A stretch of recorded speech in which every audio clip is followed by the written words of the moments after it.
In this porthole, we ask ourselves about incitement to violence and how we can respond to hate speech that fuels violence in our communities. By all accounts, the world is witnessing an unsettling increase in hate speech, causing further incitement to violence and acts of violence.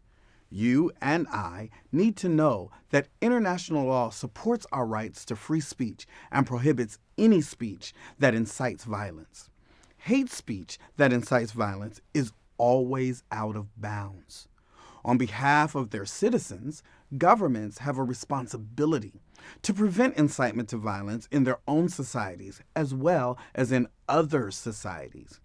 In our age of daily barrages of messaging, you and I also must be aware how hate speech encourages and enables violence.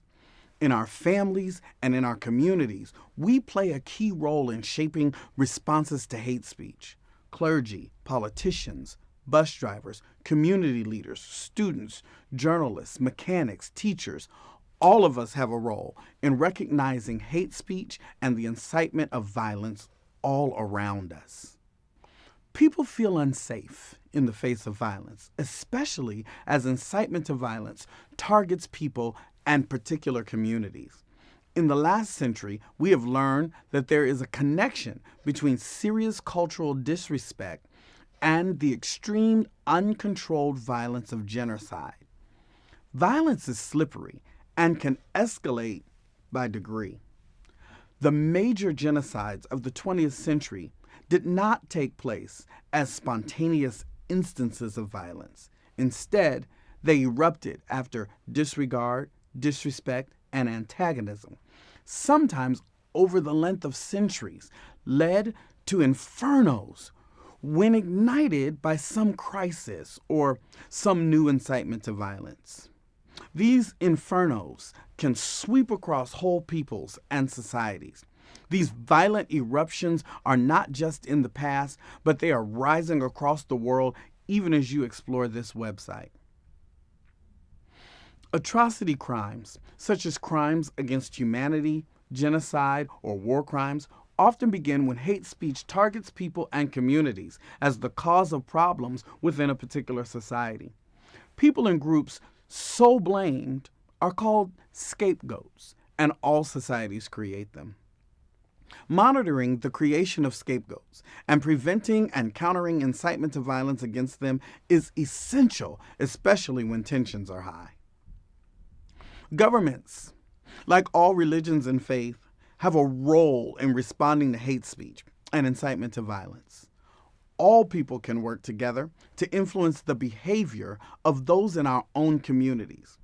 We don't have to look across a world to make a change, but often we can begin in our own hearts, families, communities, and nations. We have a specific role to play. Insofar as religion has been misused to justify incitement to violence, it is essential that all people of faith show leadership in responding to any religious justification for violence. In this porthole, listen to the interviews of leaders from around the world who reflect on the connections between culture and violence from their own experiences. Then, take a walk through the questions and the resource section. The sections link to articles, videos, and books do not always provide direct answers, but are meant to show you the world's public conversations about violence and its causes. Finally, view the conversation guide, which we've included so that you can consider having a conversation in your community. Conversations of this kind are important and must be managed well to build trust and to help people reconsider what they can hope for in the world. If you have ideas you would like us to share, please tell us. We value your input. Thank you for walking with us.